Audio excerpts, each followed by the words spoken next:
Seguimos, mis hermanos, acá con el estudio del libro de Apocalipsis y ya nos encontramos en el último capítulo, capítulo 22 de este último libro de la Biblia.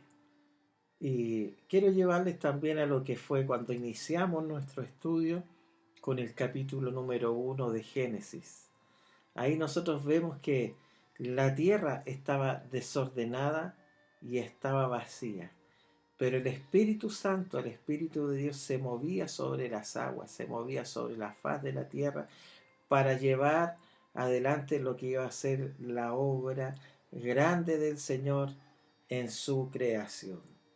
Y en el capítulo número 1 de Génesis vemos también ahí el huerto del Edén, ese lugar donde el hombre fue creado, donde posteriormente la mujer también fue creada y donde ambos tenían comunión con el Señor, donde el Señor se paseaba por ahí, por el huerto, y donde todo era maravilloso porque todavía no había entrado el pecado. Sabemos nosotros que después, posteriormente, a través de la desobediencia, entró el pecado y a través del pecado ambos fueron expulsados, Adán y Eva, del huerto del Edén. Pero aquí nosotros vemos en el capítulo 22 del Apocalipsis ya, cuando en el capítulo 21 veíamos la ciudad, la nueva ciudad, que los cielos y ya la tierra habían pasado y que hay una nueva ciudad que desciende del cielo para que habitemos con ella para siempre. Y ahora ya no será una desobediencia que nos apartará del Señor, porque ya ahí no habrá pecado, porque ahí en esa ciudad seremos llevados a la adoración. ¿Y cuál es la adoración? Es la obediencia perfecta al Señor. Entonces vemos como algo tan maravilloso como este capítulo número 22 termina y nos describe cómo va a ser aquella ciudad, las características también de aquella ciudad que vamos a habitar y que va a ser muy, muy superior a lo que vivió Adán y Eva ahí en el huerto del Edén. Va a ser más grande que esa gloria. Así es que quiero llevarles al capítulo número 22, pero antes tomar el último versículo del capítulo 21, cuando habla y nos da una advertencia ahí y dice el versículo 27 del capítulo 21 de Apocalipsis: no entrará en ella ninguna cosa inmunda o que hace abominación y mentira, sino solamente los que están inscritos en el libro de la vida del Cordero. Ese eres tú y soy yo y muchos otros que han alcanzado la fe en el Señor y otros que tienen que alcanzarla para estar inscritos en el libro de la vida del Cordero. Entonces, después de esto, dice el versículo 1 del capítulo 22, me mostró un río limpio de agua de vida. Me encanta cuando dice un río limpio de agua de vida. El agua de vida, el agua que el Señor da. Y que esa agua que nosotros vemos ahí en los evangelios cuando le hablaba a la samaritana, y a través de esa agua no volveremos a tener sed jamás, sino que será una fuente de agua que salta para vida eterna. Y aquí es el cumplimiento de esto, en una forma, en una gloria mayor. Dice después de esto, dice Juan, me mostró un río limpio de agua de vida, resplandeciente como cristal, que salía del trono de Dios y del Cordero. Mira, un río, ¿cierto?, que es agua de vida y que resplandece como cristal. Recordemos, ¿cierto?, que esas aguas que se describen en esta nueva ciudad, ¿cierto?, que desciende la nueva Jerusalén, no es como el mar impetuoso que tú y yo conocemos, que es inestable. Esta es un agua firme, esta es de cristal, ¿cierto?, firme, con una gloria tremenda, transparente, que salía, ¿cierto?, resplandeciente del trono de Dios y del Cordero, o sea, del trono del Eterno, del gran yo soy, de nuestro Dios y también del Cordero de Jesucristo a través de su redención. Nosotros vamos a ver que en varios de estos capítulos, por no decir en todos los capítulos del Apocalipsis, el Señor Jesucristo se le menciona como el Cordero.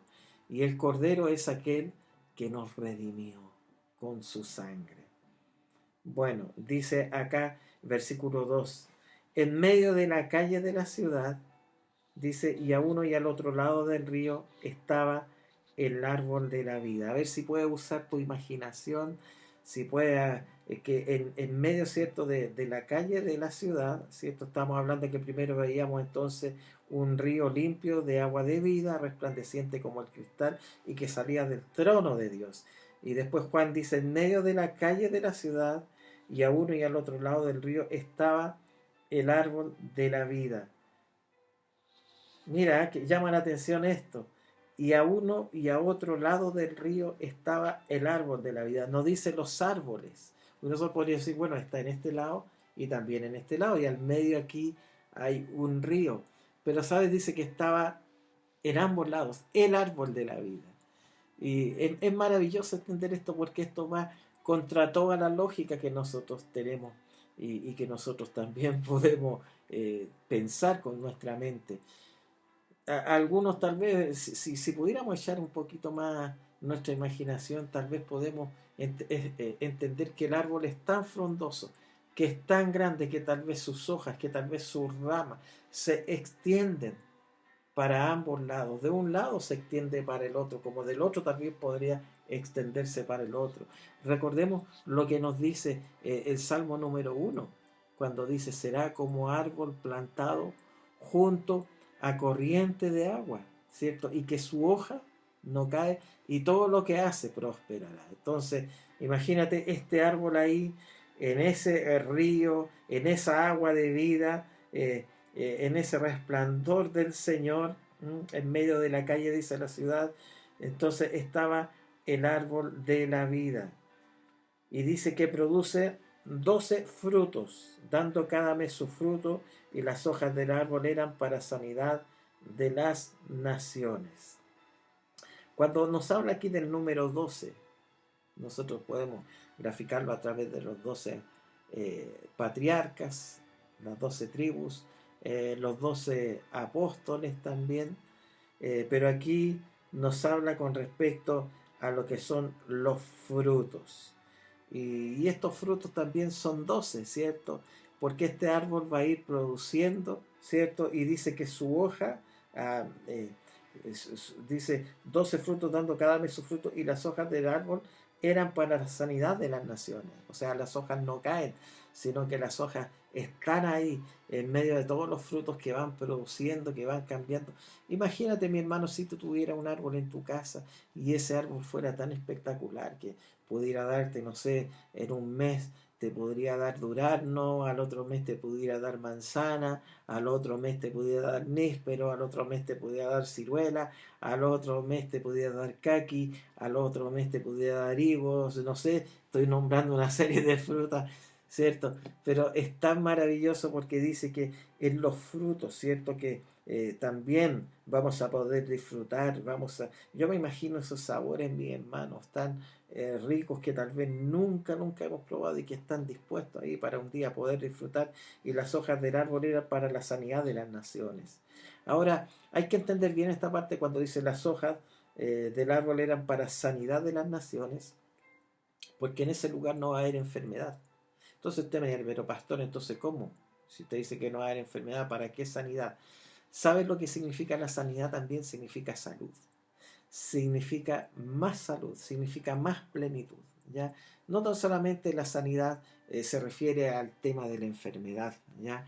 Es cierto que los que están enfermos reciben sanidad en el nombre del Señor Jesucristo, porque estamos en un cuerpo que es corruptible y que se va deformando y que se va enfermando, pero en ese nuevo cuerpo que nosotros tendremos va a ser un cuerpo glorificado, entonces con una nueva mente, con algo nuevo en nuestro interior. Entonces ese árbol de la vida, sus frutos, ¿cierto? Y sus hojas, cuando van a ser, ¿cierto?, llevadas a las personas que estemos ahí en ese lugar.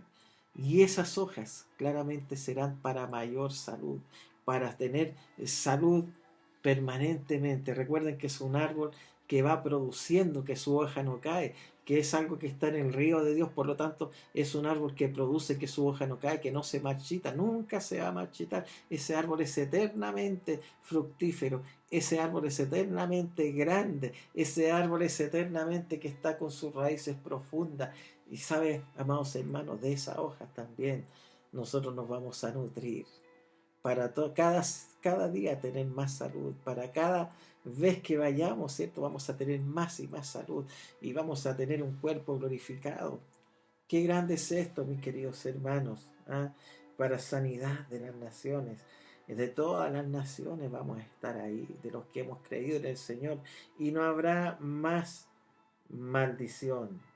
Y del trono de Dios y del Cordero estarán en ellas, y sus siervos les servirán. Quiero referirme nuevamente aquí cuando dice, y no habrá más maldición.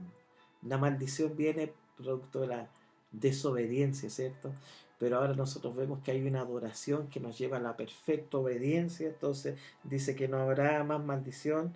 Dice, y el trono de Dios y del Cordero estarán en ella, y sus siervos le servirán. Amén. Ahí vamos a estar nosotros, entre sus siervos, que también serviremos ahí. Contemplaremos a nuestro Señor.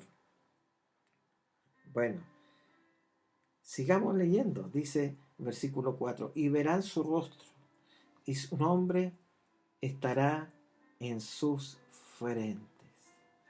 Maravilloso esto cuando dice que sus siervos les servirán y verán su rostro y su nombre estarán en sus frentes. ¿Sabe qué?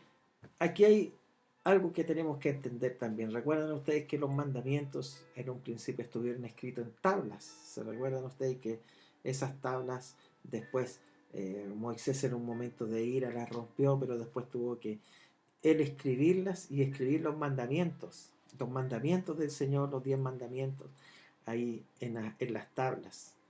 Y fíjese que ese mandamiento en las tablas, después cuando el Señor hace un nuevo pacto, esos mandamientos ya no iban a estar escritos en tablas, sino que en nuestro corazón, en nuestro interior.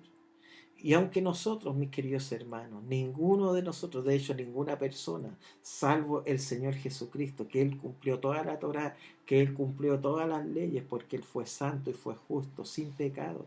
Pero ningún hombre, ningún ser humano en esta tierra pudo cumplir plenamente los mandamientos del Señor. Ni cumplir, ni siquiera cuando el Señor Jesucristo dice que todos los mandamientos se resumen en dos: amarás a Dios con todo tu corazón, con toda tu fuerza, y a tu prójimo como a ti mismo. Pero ni aun así el ser humano en su naturaleza los puede cumplir. Pero vemos acá que cuando los mandamientos están escritos en el corazón, y cuando los mandamientos del Señor somos llevados por el Espíritu Santo en esta nueva naturaleza, en la vida que el Señor nos ha dado. Recordemos que a través de Jesucristo tenemos nueva vida. Y en esa nueva vida, con el sello de distinción que es la santidad, con el Espíritu Santo que nos guía a toda verdad y a toda justicia, entonces ya Dios el Padre nos ve a cada uno de nosotros, no como los pecadores, como los que fallamos, sino que nos ve a través de Jesucristo. Y aunque tal vez tú y yo pudiéramos fallar, ¿sabe? La sangre del Señor Jesucristo nos perdona, nos lava, nos redime. Y el Señor, el Eterno, nos mira a cada uno de nosotros. Mira a su Hijo, mira a Jesucristo. Por eso que Pablo dice, ya no vivo yo, sino que Cristo vive en mí. Cuando el Señor te mira a ti, tú te puedes llamar María, puedes llamarte Mario, no sé, puedes llamarte Luis, puedes llamarte Rosa, pero el Señor ve a Jesucristo en tu vida y en tu corazón. Entonces cuando el Señor te ve a ti, entonces fíjate que el Señor, ¿cierto?, va a permitir que en algún momento, dice, nosotros veamos su rostro cuando estemos en esta nueva ciudad, y su nombre estará en sus frentes. O sea, el nombre del Señor Jesucristo, ¿sabe? Su nombre estará en nuestra mente, en nuestros pensamientos. La mente, ¿cierto? Lo que nos lleva a pensar, lo que nos lleva a tomar las decisiones diarias. Ahí está Jesucristo. Por eso que es interesante todo esto cuando podemos ver acá que el nombre estará escrito. No quiere decir con un tatuaje, no. ¿Ah? sino que se refiere en la profundidad de la palabra del Señor, en nuestros pensamientos. Y dice que ahí seremos vistos con el nombre, ¿cierto? Para poder ver el rostro del Señor. Versículo 5, no habrá allí más noche y no tienen necesidad de luz de lámpara ni de luz del sol, porque Dios el Señor los iluminará. No habrá más noche, no habrá más despedida, como dice el himno, ¿cierto? Allí no hay llanto, no hay dolor, no hay despedida. Allí no habrá noche, ¿ah? Porque, ¿cierto? Va a haber un resplandor y por lo tanto ese resplandor no va a haber necesidad de el sol ni tampoco de la luna. Cuando volvemos a Génesis capítulo número 1 y empezamos a ver que el Señor, el primer día, ¿qué es lo que hace? Dice, sea la luz, sea la luz. Pero el Señor al cuarto día, ¿cierto?, de la creación, dice que el Señor hizo que alumbrara el sol, ¿cierto?, y también la luna. Entonces, nosotros podemos ver que la luz del Señor es más que la luz del sol y que la luz de la luna en la noche, ¿cierto?, en medio de la oscuridad. ¿Sabes? Esta luz original y esta luz del Señor, ¿cierto?, se va a ver manifestada en toda su dimensión y en todo su potencial. Por eso que ya no va a ser necesario el sol, ni luz de lámpara, ni nada de eso, porque el Señor lo iluminará todo. Y cuando llegue el Señor a un lugar, llega la luz. Por eso que lo primero que el Señor hizo en la creación sea la luz, y la luz fue hecha. Amén. Bueno, dice acá, entonces dice, y reinará, la continuación del versículo 5, y reinarán por los siglos de los siglos, y reinarán. ¿Ah? Me encanta esto también, cuando habla en muchas personas, no habla en singular, sino que habla en plural, de mucha gente, de muchas personas que van a estar, que vamos a estar ahí. Por eso el versículo 4 dice, y verán su rostro. Nosotros, si usáramos la fe ahora, diríamos, y vamos a ver su rostro, y su nombre estará en nuestras frentes. ¿Ah? Y aquí el versículo número 5, la parte final, dice, y reinaremos por los siglos de los siglos, estaremos ahí con el Señor. ¿Mm? Maravilloso todo esto. Sigamos leyendo acá.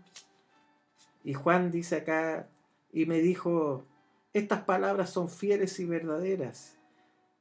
Y el Señor, el Dios de los espíritus de los profetas, ha enviado su ángel para mostrar a sus siervos las cosas que deben suceder pronto.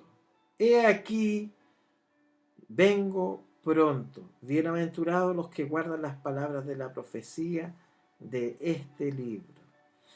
Este versículo número 6, versículo número 7,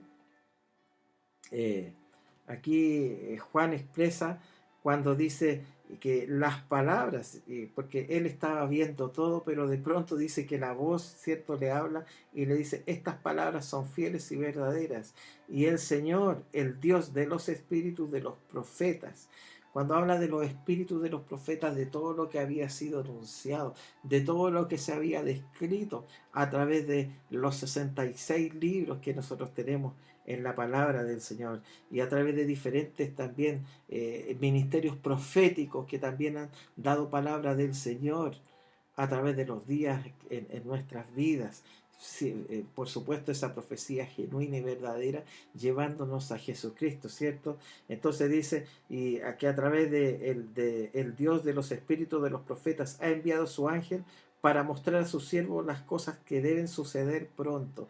Y hay cosas, mis queridos amigos, mis queridos hermanos, que van a suceder pronto, van a suceder muy pronto. Por eso el versículo 7, aquí con letras rojas, con alerta, dice, he aquí vengo pronto. Bienaventurado el que guarda las palabras de la profecía de este libro. Bienaventurados, o sea, más que felices, más que dichosos, más que bendecidos, ¿cierto? El guardar las palabras de la profecía de este libro. ¿Sabes que esta palabra del Señor, esta profecía de este libro, es fiel y verdadera? Mira, aquí cuando nosotros vemos acá esta palabra del Señor, de esta profecía, ¿cierto? Que se refiere acá Juan, ¿ah? Y que cuando nosotros empezamos a entender, ¿cierto? Y a comprender todo lo que se escribe desde el primer capítulo de Apocalipsis, todo lo que fue cuando el Señor le dice a Juan, ven y sube acá. Y Juan subió por esa puerta y le fue mostrado todo esto que hemos estudiado hasta este momento, cuando dice el que guarda las palabras de la profecía de este libro. Y el Señor dice, he aquí, vengo pronto. Por lo tanto, guardar significa atesorar, significa cumplir, obedecer, significa, amados amigos y hermanos, estar en santidad, buscar al Señor en adoración. Yo quiero, a través de esta parte, en esta primera parte de este capítulo número 22, ya vamos a tener otro video que vamos a ir con la segunda parte de este capítulo 22 y el final de este estudio, decirte que en esta pausa que tenemos acá, analizar nuestras vidas, analizar si realmente estamos guardando la palabra, las palabras de la profecía de este libro, si realmente estamos creyéndole al Señor, si realmente estamos a cuentas con Dios, si realmente nuestros nombres están inscritos, están escritos en el libro de la vida del Cordero, si es que realmente nosotros somos de aquellos que creemos a estas palabras fieles y verdaderas, más allá de las circunstancias que estás pasando, más allá de las circunstancias que estás viviendo. Espero que antes de comenzar el próximo estudio, tú puedas decir, Señor, yo quiero tener la plena certeza. ¿Y sabes cómo vas a tener esa plena certeza? Diciéndole, Señor, aquí está mi corazón, aquí está mi vida. Tú fuiste el Cordero de Dios. Tú diste tu vida por mí. Entra en mi corazón, entra en mi vida, lávame y haz un nuevo corazón, una nueva criatura en mi interior. En el nombre de Jesús, amén y amén. Amados hermanos, nos vemos con la segunda parte de este capítulo número 22.